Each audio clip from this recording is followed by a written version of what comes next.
प्रिय आत्मा,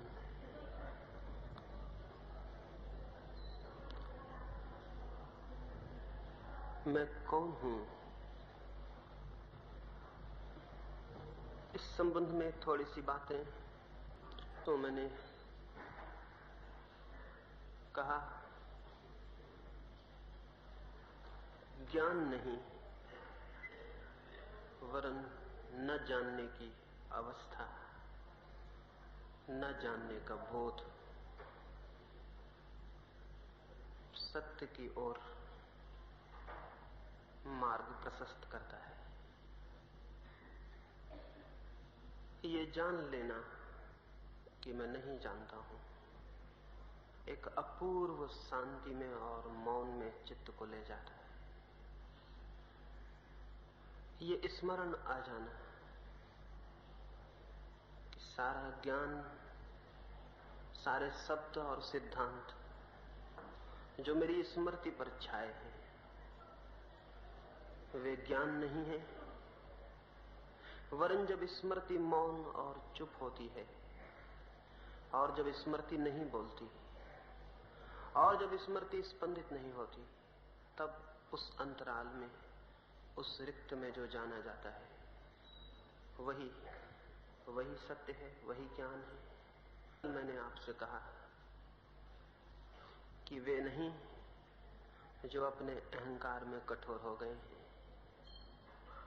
वे नहीं जो अपने अहंकार के सिंहासन पर विराजमान हैं, वे नहीं जिन्होंने अपनी संवेदना के सब झरोखे बंद कर लिए और जिनके हृदय पत्थर हो गए हैं, वरन वे जो प्रेम में तरल हैं और जिनके हृदय के सब द्वार खुले हैं और जिन्हें अज्ञात स्पर्श करता है और जिन्हें जीवन में चारों तरफ छाए हुए जीवन में रहस्य की प्रतीति होती है, ऐसे हृदय, ऐसे काव्य से, प्रेम से और रहस्य से भरे हृदय ही केवल सत्य को जानने में समर्थ हो पाते हैं। और आज सुबह एक छोटी सी कहानी से आज की चर्चा में शुरू करूं।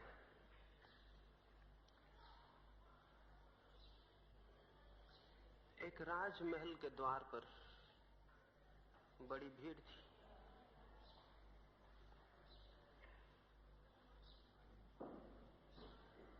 सारा गांव ही, सारी राजधानी ही द्वार पर इकट्ठी हो गई थी। सुबह सुबह भीड़ का आगमन शुरू हुआ था और अब तो संध्या आने को थी, लेकिन जो आके खड़ा हो गया था वो खड़ा था, कोई भी हटा नहीं था। दिन भर से भूखे प्यासे लोग तपती धूप में उस द्वार के सामने खड़े थे। कोई अघटनी वहां घट गया था, कुछ ऐसी बात हो गई थी जो विश्वास योग्य नहीं मालूम होती थी। सुबह सुबह एक भिक्षु ने आके उस द्वार को खटखटाया था और अपना भिक्षा पात्र आगे बढ़ा दिया था। राजा उठा ही था, उसने अपने नौकरों को कहा होगा कि जाओ और भिक्षा पात्र भर दो, लेकिन उस भिक्षु ने कहा, ठहरो, इसके पहले कि मैं भिक्षा स्वीकार करूं मेरी शर्त भी सुन लो। बेशर्त मैं कुछ भी स्वीकार नहीं करता हूं। ये तो सुना गया था कि देने वाले शर्त के साथ देते हैं, ये बिल्कुल पहली बात थी कि लेने वाला भी शर्त रखता हो, भिखारी। राजा ने कहा, शर्त? कैसी शर्त? उस भिखारी ने कहा, शर्त है मेरी एक, भिक्षा स्वीकार करूंगा लेकिन तभी जब ये वचन दो कि पात्र मेरा पूरा भर दोगे, अधूरा तो नहीं छोड़ोगे। पात्र पूरा भरोगे ये वचन दो तो भिक्षा स्वीकार करूं, अन्यथा किसी और द्वार चला जाऊं। राजा ने कहा, जानते हो राजा का द्वार है ये, क्या तुम्हारा छोटा सा पात्र न भर सकूंगा? और उसने कहा, फिर भी शर्त ले लेनी उचित है, वचन ले लेना उचित है। राजा ने दिया वचन और अपने मंत्रियों को कहा कि जब पात्र भरने की बात ही आ गई है तो स्वर्ण मुद्राओं से पात्र भर दो। बहुत थी स्वर्ण मुद्राएं उसके पास, बहुत थे हीरे मोती, बहुत थे माणिक, बहुत था अकूत खजाना था। स्वर्ण मुद्राएं लाई गई और पात्र में डाली गई और तभी से भीड़ बढ़नी शुरू हो गई, और तभी से सारा गांव टकटकी बांधे आके द्वार पे खड़ा हो गया। पात्र कुछ ऐसा था कि भरता ही नहीं था। मुद्राएं डाली जाती रहीं, पात्र खाली था, खाली रहा। और दोपहर आ गई और खजाने जो अकूत मालूम होते थे खाली पड़ने लगे। ऐसा कौन सा खजाना है जो खाली ना हो जाए? और सांझ होते होते तो सभी खजाने जीवन के खाली हो ही जाते हैं। उस सांझ भी सारे खजाने खाली हो गए उस राजा के, और तब घबराहट फैलनी शुरू हो गई। दोपहर के बाद भिखारी तो भिखारी था, सांझ होते होते राजा भी भिखारी हो गया। कौन राजा सांझ होते होते भिखारी नहीं हो जाता है?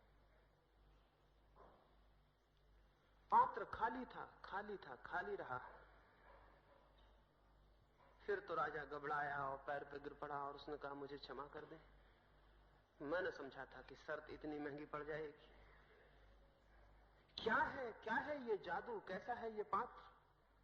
छोटा सा दिखाई पड़ता और भरता नहीं, और खजाने जो मेरे बड़े दिखाई पड़ते थे खाली हो गए, व्यर्थ हो गए। छोटा सा पात्र और बड़े खजाने न भर पाए।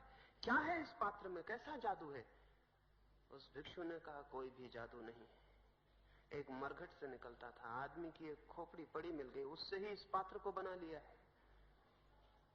आदमी की खोपड़ी से बना हुआ पात्र है। किस आदमी की खोपड़ी कब भरी है? किस आदमी का मन कब भरा है?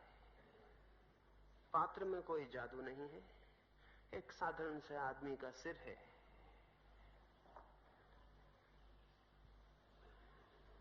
पता नहीं फिर आगे क्या हुआ,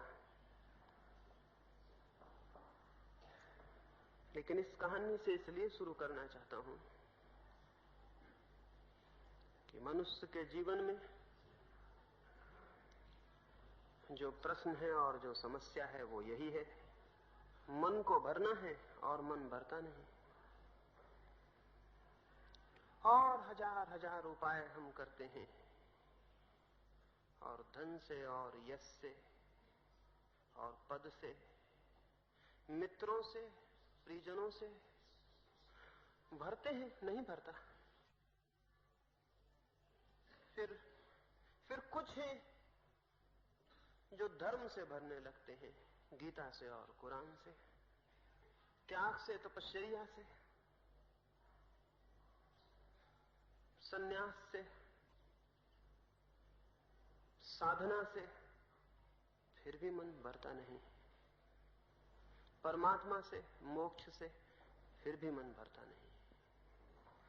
मन कुछ ऐसा है कि भरता ही नहीं, और भरने के सारे प्रयास में हम टूटते हैं, नष्ट होते हैं, जीर्ण और जर्जर होते हैं, और भरने की सारी आशाएं टकरा टकरा कर नष्ट हो जाती हैं, और तब विफलता और विषाद मन को घेर लेता है, और दुख और पीड़ा और संताप और चिंता, और सब व्यर्थ दिख पड़ने लगता है।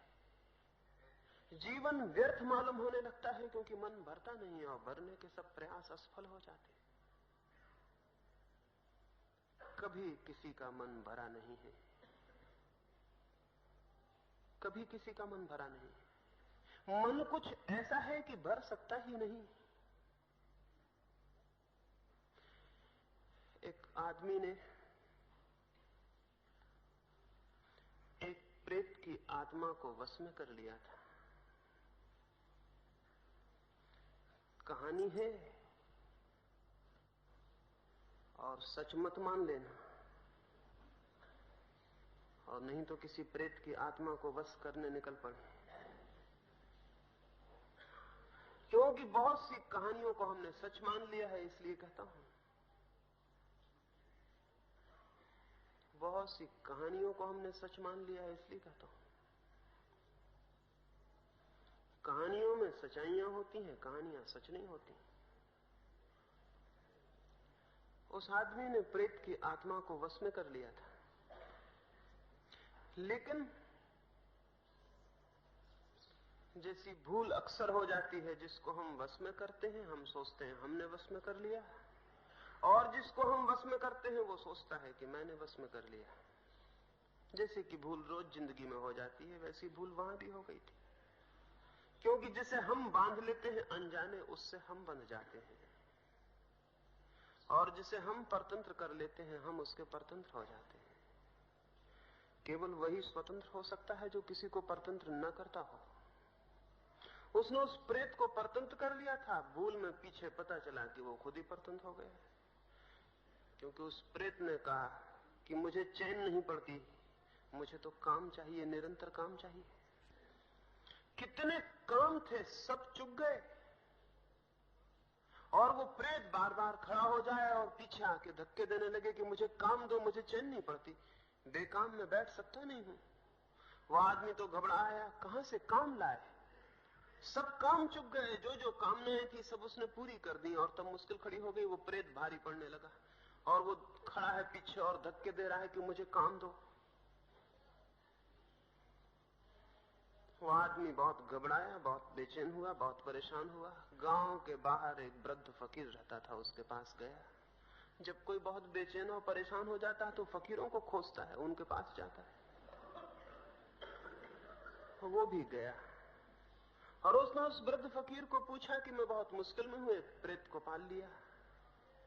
पहले तो सोचा था बड़ा अच्छा हुआ, सब काम करवा लूंगा, अब मुसीबत हो गई, फांसी बन गई। अब काम नहीं सोचते कि क्या करवाऊं, वो मेरे प्राण लिए ले रहा है।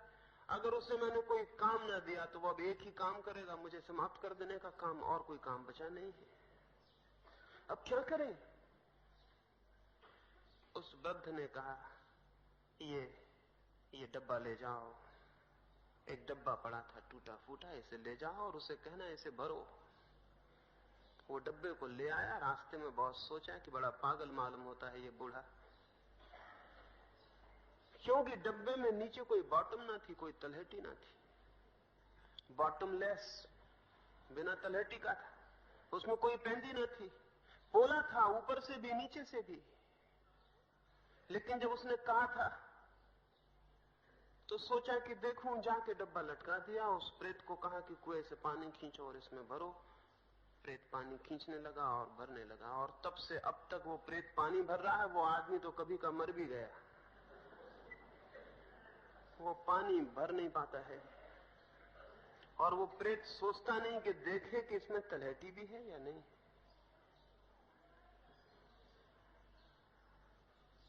उस डब्बे के नीचे कोई तलहटी नहीं है, इसलिए पानी डाला तो जाता है लेकिन भरता कभी नहीं। और ये प्रेत कोई एकाद नहीं है, सबके भीतर बैठा हुआ है और भरे जा रहा है और भरे जा रहा है, और कुछ भी भरता नहीं है। बहुत थक गया है प्रेत, बहुत परेशान है, बहुत पीड़ित है, लेकिन भरे जाता है, भरे जाता है, और ये नहीं देखता कि डब्बा भरेगा नहीं। डब्बा कुछ ऐसा है, मनुष्य का मन भी कुछ ऐसा है, बॉटमलेस एबिस। मनुष्य का मन भी ऐसा है, शून्य, कोई सीमा नहीं उस पर, कोई नीचे जगह नहीं, कोई ऊपर छप्पर नहीं, कोई सीमा नहीं, असीम और शून्य गड्ढा है मनुष्य का मन। उसे भरने की कोशिश जीवन की असफलता है, लेकिन हम सब भर रहे हैं, सब भर रहे हैं, सब भरने के प्रयास में लगे हैं और लगे हैं। क्या ये नहीं हो सकता कि ये भरना छोड़ दें? क्या ये नहीं हो सकता कि मन जैसा है खाली और रिक्त वैसा ही स्वीकार कर लिया जाए? क्या ये नहीं हो सकता कि मन का ये जो शून्य है ये ऐसे ही अंगीकार कर लिया जाए, न भरा जाए? क्योंकि एक बात तय है कि ये मन तो भरता नहीं, भरेगा नहीं। इसे भरने में हम जरूर मिटेंगे, मिट जाएंगे, समाप्त हो जाएंगे। हमसे पहले भी यही हुआ है, हम पर भी यही हो रहा है, हमसे बाद भी यही होता रहेगा। ये असंभव है कि मन भर जाए। सीधा सीधा तथ्य है, ये असंभव है कि मन भर जाए, क्योंकि मन है रिक्त। शायद रिक्त कहना भी ठीक नहीं, क्योंकि जो रिक्त होता है उसके आसपास एक दीवार भी होती है जिसके भीतर रिक्तता होती है। मन है रिक्तता, एम्प्टी नहीं, एम्प्टीनेस। मन रिक्त नहीं है, रिक्तता ही मन है। कोई सीमा ही नहीं है उस पर, कहीं कोई दीवार ही नहीं है उस पर। इसलिए डालो डालो और सब खो जाएगा, सब खो जाएगा, सब खो जाएगा। वहां कहीं कुछ रुकेगा नहीं, ठहरेगा नहीं, बनेगा नहीं, निर्मित नहीं होगा।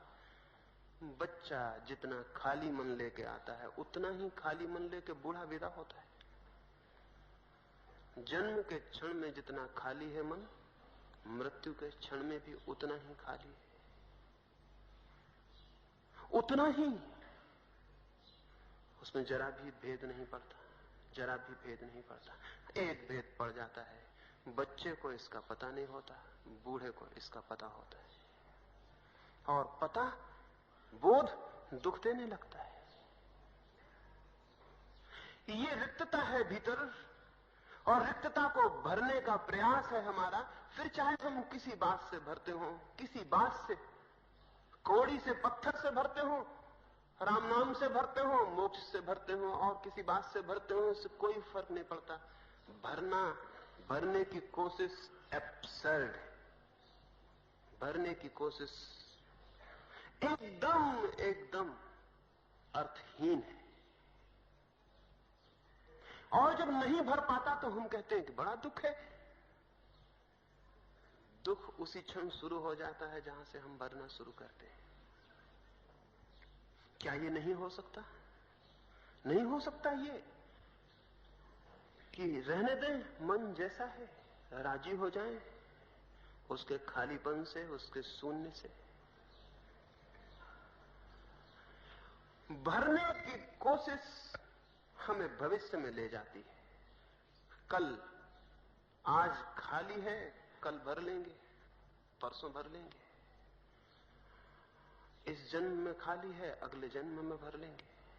भरने की कोशिश से फ्यूचर पैदा होता है, भविष्य पैदा होता है। भविष्य कहीं है नहीं, है तो केवल वर्तमान। भविष्य तो कहीं है नहीं, लेकिन भविष्य पैदा होता है भरने की कोशिश से। क्योंकि अगर भविष्य न हो तो भरेंगे कैसे? भरने के लिए समय चाहिए, भरने के लिए समय चाहिए, श्रम चाहिए, भविष्य चाहिए। तो भरने की आकांक्षा से भविष्य पैदा होता है, टाइम पैदा होता है, समय पैदा होता है। कल कल कल कुछ हो जाऊंगा, कल भर लूंगा। आज खाली हूं, कल भर जाऊंगा। और कल की आशा में आज वह होता है, व्यतीत होता है जो है, उस कल की आशा में जो नहीं है। कल की आशा में आज वह होता है, व्यतीत होता है जो है, उसकी आशा में, उस कल की आशा में जो नहीं है। फिर कल आज आ जाएगा, और उस आज को भी हम कल की आशा में व्यय करेंगे और व्यतीत करेंगे। और फिर आज आ जाएगा, और उसको भी व्यय करेंगे और व्यतीत करेंगे। और ऐसे पूरी जिंदगी व्यतीत हो जाती है, उसे जाने बिना जो था, जो है। जब तक कोई मन की रिक्तता को स्वीकार न कर ले, तब तक वो उसे नहीं जान सकता जो है। जब तक कोई मन की शून्यता को अंगीकार न कर ले, तब तक उसे नहीं जान सकता जो मैं हूं।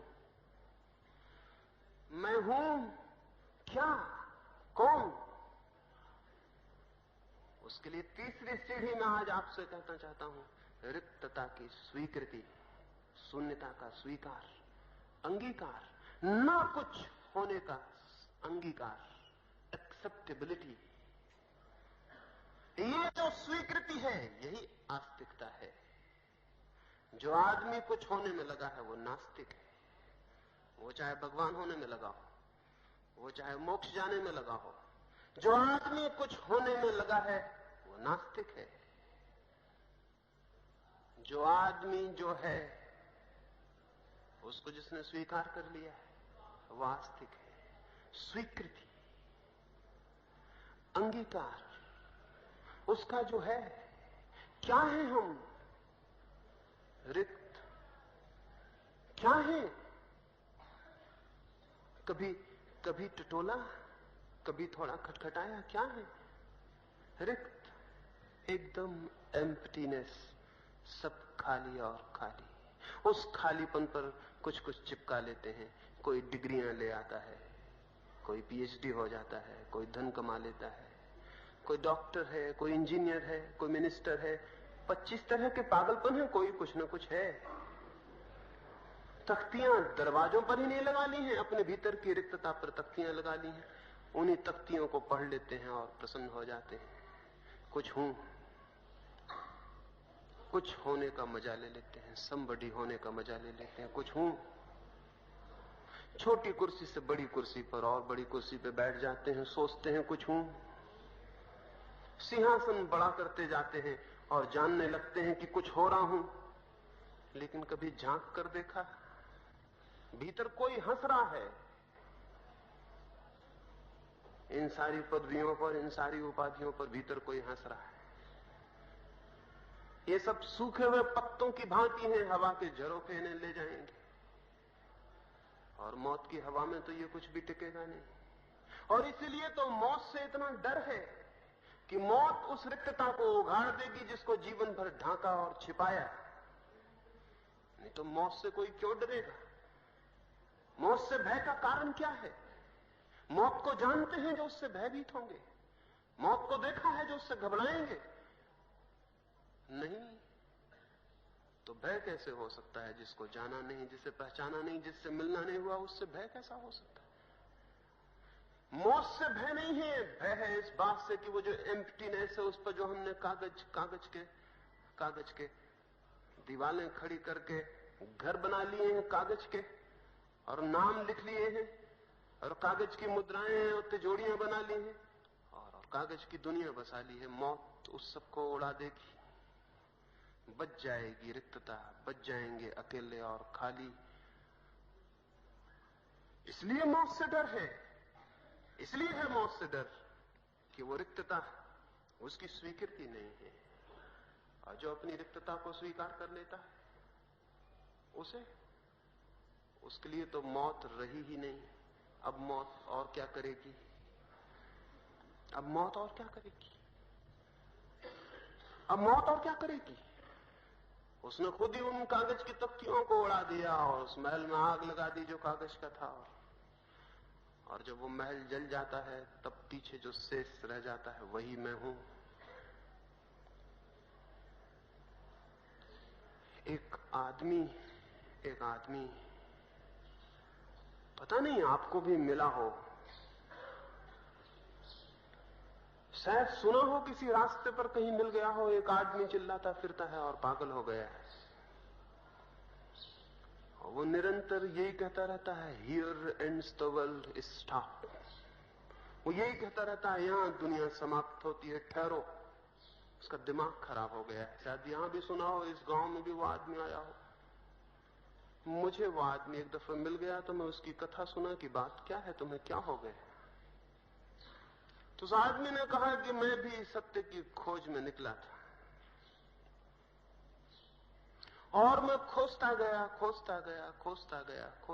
और आखिर वहां पहुंच गया जहां रास्ता खत्म हो जाता था और जहां अंतिम रोड साइन लगा था उस पर लिखा था, here ends the world, stop.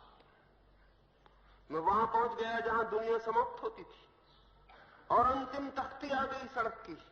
और उसके बाद फिर न कोई रास्ता था, न कोई दुनिया थी, न कोई गति थी। फिर तो था शून्य, एकदम शून्य, अतल।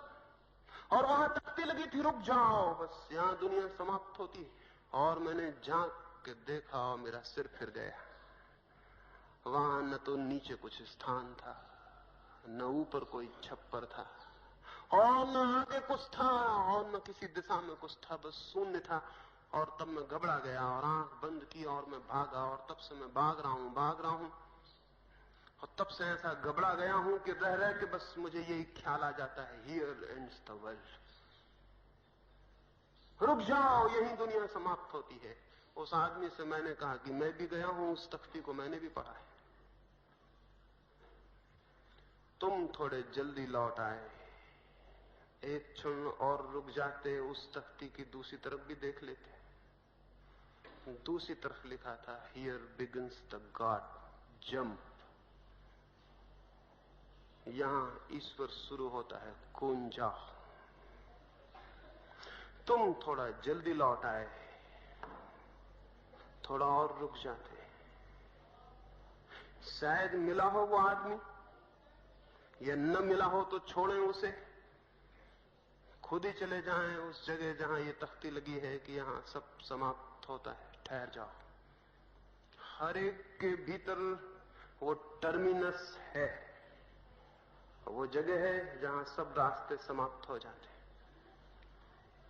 जाएं वहां, और जब ऐसा लगने लगे कि सब खोया और अब तो ये अतल शून्य सामने आ रहा है और सब गया और सारी पकड़ गई और मुट्ठी खाली हुई जाती, तब घबराना मत, क्योंकि वहां जहां सब समाप्त होता है वहीं सब शुरू होता है। और तब डरना मत और कूद जाना उस शून्य में, उस अतल में, और उसी शून्य में वो पाया जाता है जो है, उसी शून्य में वो पाया जाता है जो है। लेकिन हम सब तो कुछ ना कुछ पकड़ लेते हैं, कोई राम के चरण पकड़े हैं, कोई कृष्ण के चरण पकड़े हैं, कोई क्राइस्ट के, कोई कुछ और पकड़े हैं, कोई कुछ और पकड़े हैं, कोई कुछ और। हम तो कुछ पकड़े हैं, और जो आदमी मन के तल पर कुछ भी पकड़े है वो अपनी रिक्तता को भरने की कोशिश कर रहा है, वो कूदने के लिए तैयार नहीं है शून्य में।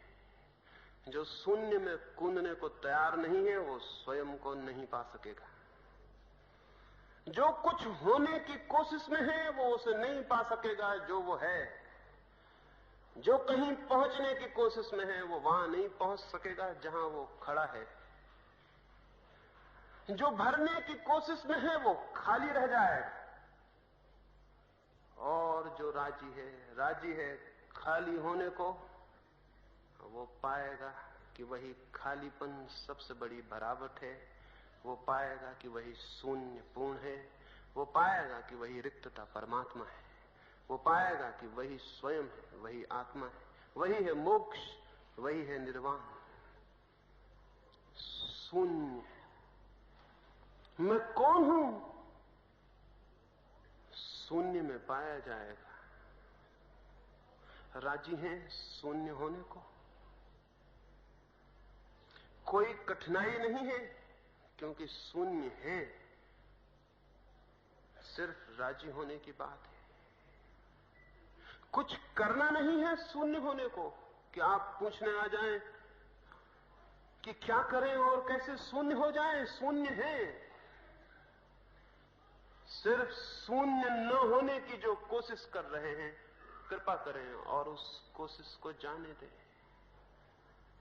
हम सब कोशिश कर रहे हैं कुछ होने की, बस जो कुछ होने की कोशिश कर रहा है वो संसार में है, और जिसने होने की कोशिश जाने दी, छोड़ दी। जो कुछ होने के लिए तैर रहा है वो धारा के विरोध में तैर रहा है, वो अपस्ट्रीम तैर रहा है, वो टूटेगा और नष्ट होगा और मिटेगा। लेकिन जो छोड़ रहा है और धारा में बहने को राजी है, हाथ छोड़ देता है और बह जाता है सागर की तरफ, वो पहुंच जाता है। इसलिए आज की सुबह आपसे कहूंगा, तैरे नहीं बहें, जीवन में तैरे नहीं बहें। जीवन में कुछ होने का ख्याल आत्मघाती है, अधर्म है, वही संसार है। उसे जाने दें, जाने दें, छोड़ दें। ये कोशिश कुछ होने की इतनी एब्सर्ड है। एक भिक्षु चीन पहुंचा भारत से। चीन का सम्राट उसके स्वागत को राज्य की सीमाओं पर आया, देख के बहुत हैरान हो गया। वो भिक्षु न मालूम कैसा पागल था, बोधि धर्म था उसका नाम, पागल ही रहा होगा, क्योंकि इस पागलों की दुनिया में स्वस्थ और नॉर्मल होने का अर्थ पागल होना है। इस पागलों की दुनिया में जब भी कोई आदमी स्वस्थ, सच में स्वस्थ होता है तो पागल मालूम पड़ता है। वो बोधि धर्म प्रविष्ट हुआ तो अपने सिर पे जूते रखे हुए था, पैर में तो नहीं पहने हुए था, सिर पे रखे हुए था। सम्राट वू ने जिसका उसका स्वागत किया, उसने कहा, अरे ये क्या पागलपन, ये आदमी कैसा है, सिर पे जूते रखे हैं। पूछा एकांत में कि बनते, ये क्या किया आपने, ये क्या किया, सारे लोग हंसते हैं, सिर पे जूते रख के आए। बोधि धर्म बोला, अगर मेरा बस चलता तो अपने पैर सिर पर रख लेता और आता। बोधि धर्म बोला, अगर मेरा वश चलता तो अपने पैर सिर पर रख लेता और आता, नहीं चला इसलिए जूते रख के आया। उसने कहा, मैं समझा नहीं, मैं समझा नहीं। बोधि धर्म ने कहा, हर आदमी जो कुछ होने की कोशिश में है, अपने सिर पर पैर रख के चलने की कोशिश में, इतनी ही एब्सर्ड है ये बात। जो आदमी कुछ होने की कोशिश में है, क्योंकि कोई कुछ नहीं हो सकता जो वो नहीं है, जो है वही हो सकता है, कोई कुछ और नहीं हो सकता। कुछ होने की कोशिश असंभव की कोशिश है, असफलता सुनिश्चित है, व्यर्थता सुनिश्चित है। बोधि धर्म ने कहा कि कोई अपने पैर सिर पर रख के चलने की कोशिश करे और न चल पाए तो किसको दोष देंगे? उससे ही हम कहेंगे कि तुम पागल हो, तुम सिर पर पैर रखते हो तो चलोगे कैसे? चलने के लिए जरूरी है कि सिर पर पैर न हो। जब हम कुछ होने की कोशिश में होते हैं, वो जो बिकमिंग है हमारे मन की कि कुछ हो जाऊं, कुछ हो जाऊं, कुछ हो जाऊं, तब हम सिर पर पैर रख रहे हैं। एक रात एक महल की छत पर, छप्पर पर किसी के पदचाप सुनाई पड़े। राजा सोने कोई गया था, ऊपर देखा छप्पर पे कोई है, पता नहीं चोर है या कौन है। उसने चिल्ला के पूछा कि ये कौन है और किसने ये हिम्मत की है रात को छप्पर पे चढ़ने की। उस आदमी ने कहा कि दुखी ना हो, क्षमा करें, मेरा ऊंट खो गया है, उसे खोजता हूं। उस राजा ने कहा, कौन पागल है ये, छप्परों पर कभी ऊंट खोए हैं? सारी दुनिया छोड़ के छप्पर पर खोजने आया, छप्पर पर कैसे ऊंट खो जाएगा? उसने कहा, मेरे मित्र बड़े समझदार मालूम पड़ते हो, समझ में तुम्हें आता है कि छप्परों पर ऊंट नहीं खोते, असंभव है ये, लेकिन ये समझ में नहीं आता कि अहंकार के सिंहासन पर बैठ के कभी कोई शांत हुआ है और आनंदित हुआ है? भागा राजा, उठ के बाहर आया, जैसे किसी ने नींद से हिला दिया, सोया ही था। बहुत खोजा, वो आदमी मिला नहीं। दूसरे दिन बहुत उदास था। इब्राहिम नाम था उस राजा का, बहुत उदास था। बैठा था सिंहासन पर जाके दरबार में, और तभी एक अतिथि भीतर घुस आया। द्वारपालों ने रोका उसने, लेकिन उसने द्वारपालों से कहा, हट जाओ, धर्मशाला में सभी को ठहरने का हक है। द्वारपाल बोले, पागल हुए हो, राजा का महल है, सराय नहीं, धर्मशाला नहीं। उसने कहा, हटो, राजा से ही बात कर लेंगे। दिखता है कोई आदमी सराय में ज्यादा दिन ठहर गया तो इस भ्रम में आ गया है कि मालिक हूं। वो भीतर पहुंच गया है, वैसे दबंग को द्वारपाल न रोक पाए।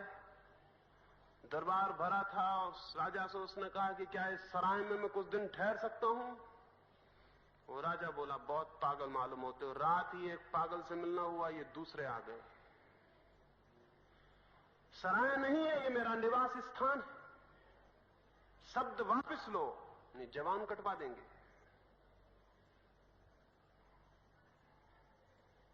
उस व्यक्ति ने कहा, सराय नहीं, लेकिन कुछ दिनों पहले मैं आया था, तब तो इस सिंहासन पर दूसरे आदमी से मेरी टक्कर हो गई थी।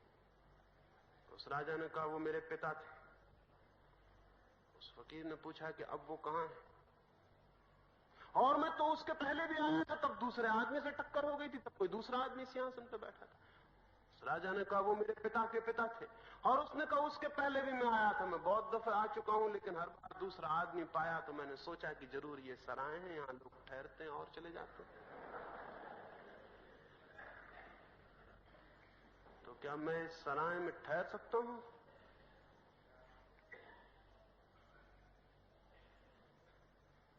वो राजा उठा और उसके पैर पकड़ लिए। जरूर ये वही आदमी था जो रात छप्पर पर था। चाहे वो दूसरे आदमी रहा हो, इससे क्या फर्क पड़ता है, लेकिन यही आदमी था जिसने रात उत्तर दिया था। यही आदमी है, यही आदमी है। पूछा कि क्या करूं, मैंने तो अपनी जिंदगी छप्पर पर ऊंट खोजने में, उस राजा ने कहा मैंने तो अपनी जिंदगी छप्पर पर ऊंट खोजने में और धर्मशाला को मकान समझने में गंवा दी। अब मैं क्या करूं? हम सब गंवा रहे हैं, छप्पर पर ऊंट खोज रहे हैं, धर्मशालाओं को निवास समझ रहे हैं। जिस व्यक्ति ने भी कुछ होने की आशा में अपना निवास बना लिया है, उसने धर्मशाला को निवास बना लिया। कुछ होने की आशा निवास स्थान नहीं है, सराय है। एक दिन ठहर भी नहीं पाइएगा कि धक्के दे के कोई और वहां से बाहर कर देगा। और दौड़ते रहिए, सराय में भटकते रहिए, दुख होगा और पीड़ा होगी। अपने घर लौटे बिना कोई रास्ता नहीं। और बहुत सरायें हैं, आशाओं की, कामनाओं की, वासनाओं की, बिकमिंग की। बहुत धर्मशालाएं हैं। भटकिए, लेकिन जिस दिन ख्याल आ जाए कि धर्मशाला है, उस दिन क्या देर है कि वापस लौट आइए अपने घर पर। घर कभी खोया नहीं है, वो हमेशा साथ है। जिस दिन धर्मशाला से मन भर जाए, व्यर्थता दिखाई पड़ जाए, आप अपने घर में हैं। खोजिए छप्परों पर खोए हुए ऊंट को, मिलेगा? नहीं मिलेगा। इसको कहने की क्या बात है कि नहीं मिलेगा? लेकिन खोज रहे हैं हम सब भविष्य के छप्परों पर, भविष्य के ऊंटों को। असली ऊंट न मिलेगा असली छप्पर पर, तो भविष्य के छप्पर हैं जो हैं ही नहीं, और भविष्य के ऊंट हैं वे भी नहीं हैं, और उनको हम खोज रहे हैं। एक कथा मैंने सुनी थी कि एक राजा को 3 लड़के थे। 2 तो पैदा ही नहीं हुए थे, एक पैदा होकर मर गया था। 3 लड़के थे। वे तीनों यात्रा पर निकले, जिनमें से 2 पैदा ही नहीं हुए थे और एक मर गया था। वे तीनों यात्रा पर निकले, जिनमें से 2 तो लंगड़े थे और एक अंधा था। और वे तीनों उस नगर में पहुंचे, 3 नगरों में, जिनमें से 2 मिट गए थे और एक अभी बसा नहीं था। और ऐसी वो कथा चलती है और उसका कोई अंत नहीं आता। इसलिए उसको कैसे कहूं अब और आगे कैसे ले जाऊं, वो कहीं खत्म नहीं होती, बस वो ऐसे ही चलती और ऐसे ही चलती। और हम सबकी जिंदगी ऐसे ही चलती है। 2 चीजें वो जो है ही नहीं, एक जो थी और अब नहीं है। अतीत जो मिट चुका, भविष्य जो नहीं है, उसमें हमारी सारी यात्रा चलती है। ये होने की यात्रा बाधा है।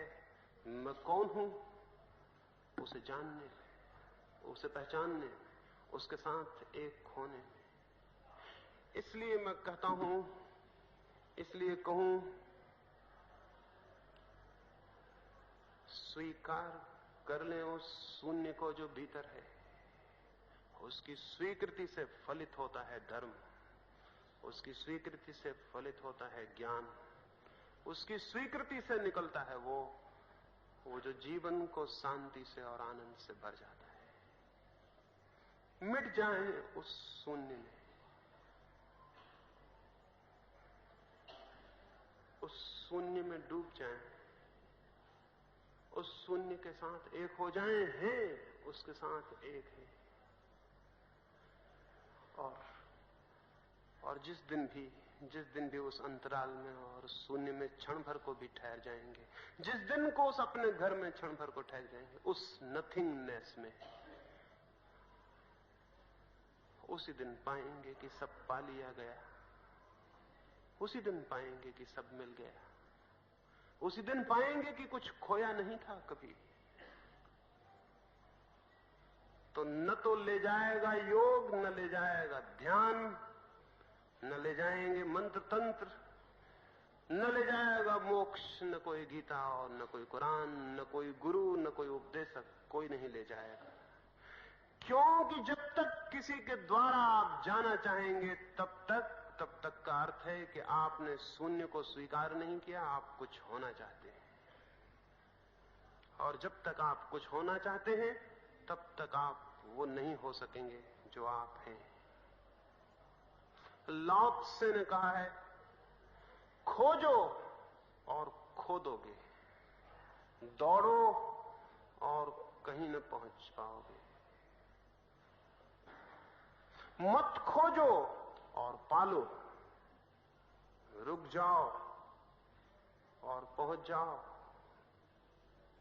ठहरो और वहीं हो जहां जाना चाहते हो। बड़ी ठीक एकदम ठीक बात है। क्या रुकने को राजी हैं? क्या राजी हैं ठहरने को? क्या छोड़ देने को राजी हैं खोज को, दौड़ को? क्या लेट गो के लिए राजी हैं? यदि हैं तो बस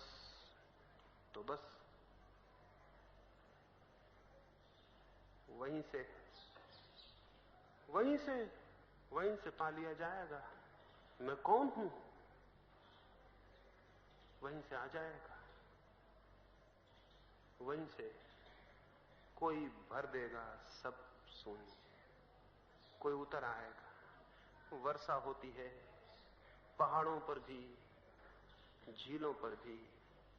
झीलें भर जाती हैं, पहाड़ खाली रह जाते हैं। क्यों? पहाड़ भरे हैं इसलिए खाली रह जाते हैं, झीलें खाली हैं इसलिए भर जाती हैं।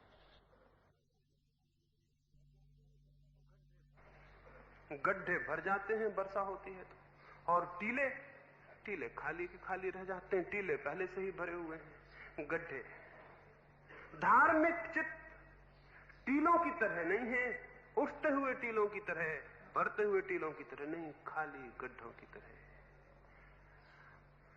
खाली गड्ढों की तरह हो जाएं और है वो जो बॉटमलेस एबिस है, वो जो गढ़ा है शून्य और रिक्त और असीम, उसको भरने में न लगे।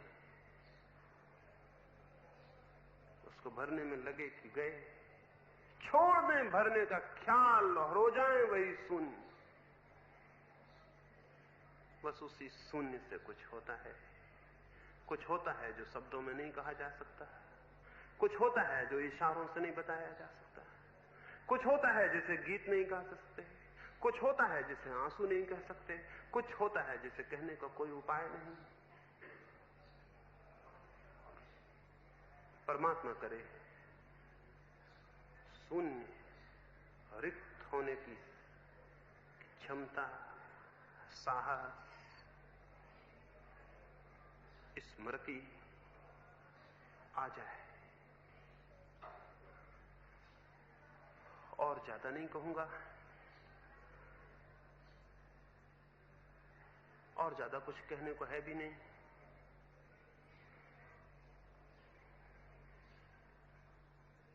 एक बात फिर से दोहरा दूं, जहां अपने भीतर वहां आ जाती है वो जगह, वो अंतिम साइन पोस्ट, वो अंतिम खंबा जहां लिखा है हियर एंड्स द वर्ल्ड,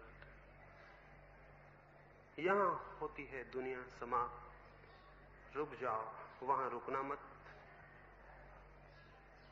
उसी तख्ती की दूसरी तरफ लिखा है, हियर बिगिंस द गॉड।